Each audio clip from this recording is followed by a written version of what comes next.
Thank you, Mr. Chairman. I have an amendment at the desk. Clerk will read. Amendment offered by Mr. Fortenberry. At the end of the bill, before the short title, insert the following. None of the funds made available in this act may be used to provide weapons to combatants in Syria. So as recognized. Thank you, Mr. Chairman. I believe this amendment is actually consistent with portions of the underlying bill in which we reaffirm our policy that the United States should not enter into armed conflict in Syria. Along the Syrian-Turkish border, there is a family with 6 children, and one of their sons is named Elias. And Elias, in his little town in Syria, was going to school one day, and he had his hand on the school door. And all of a sudden, everything went black. Another hand came over his mouth. He struggled to get away, but he was whisked into a van and kidnapped. Now, Elias's family is pretty fortunate in that they were able to get him back and were able to flee the country. They were the lucky ones. There's 160,000 other Syrians dead. Now, in this rebel movement, this opposition movement that has sprung up in Syria, it is a patchwork network of shifting alliances, al-Qaeda and jihadists, infighting. Even if we were able to vet and arm moderate elements of this movement, there is no guarantee that these weapons would be captured by people who oppose our views. There's no guarantee that alliances would further shift.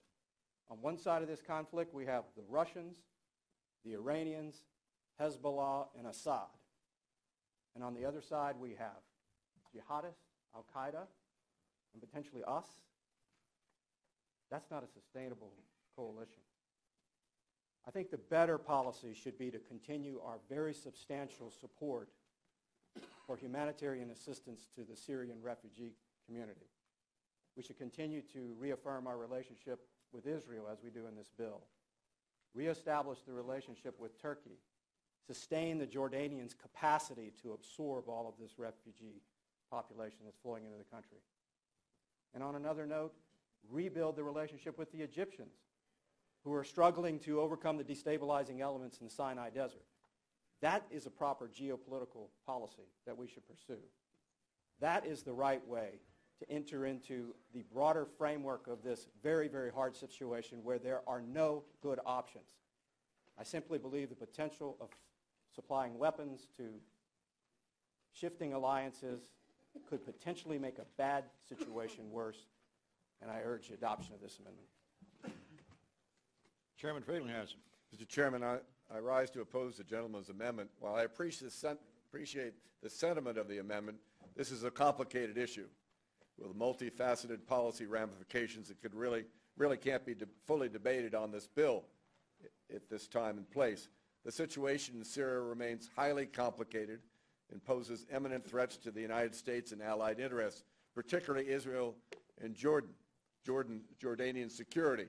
Recognizing congressional concerns regarding potential U.S. military involvement in Syria, our bill already contains a provision, Section 9013, which prohibits the introduction of U.S. military forces into hostilities in Syria, except in accordance with the War Powers Act.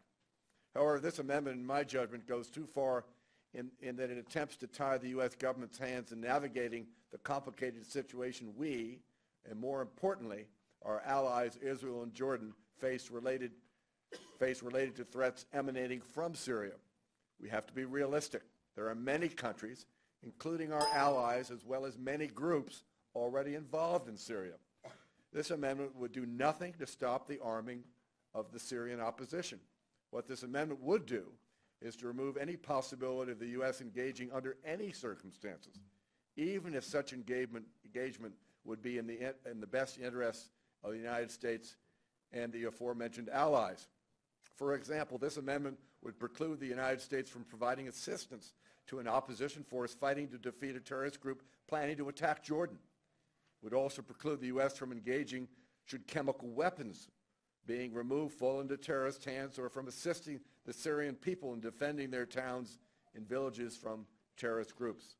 As the Assad regime and opposition forces have fought to a stalemate in the chaos and governed and unsecured spaces are being exploited by terrorists and foreign fighters to create safe havens from which to prepare attacks against the U.S. and its allies. We certainly cannot count on the Assad regime to protect U.S. interests. And need I mention the millions of refugees, 4 million that are outside of Syria, and the number of displaced people in Syria.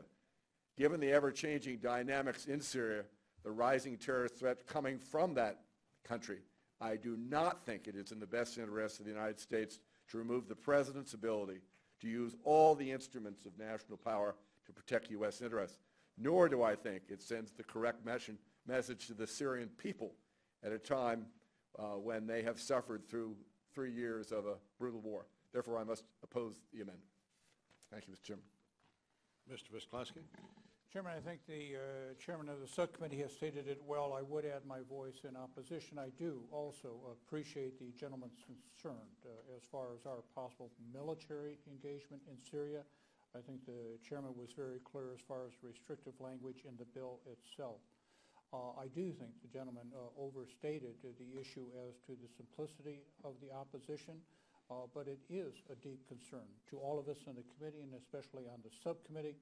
And would want members to understand that the subcommittee understands clearly our oversight obligation under Title 50 relative to the composition of the various opposition groups.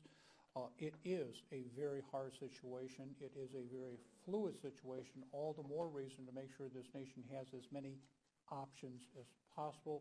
So do join the chair in opposition to the gentleman's well-intended amendment. Thank you, Mr. Mr. Fortenberry is recognized to close for 1 minute. I appreciate the comments. If this is truly such a fluid situation, there is a great risk in arming groups if we potentially go that direction, who we know not much about, whose alliances could very radically shift. If we need to do that, we can come back and revisit the question. That is the obligation of Congress. Talk to the refugee families. Talk to Muslims and Christian families who have fled this country. And they'll tell you, if this opposition movement, these rebels succeed, conditions will be worse.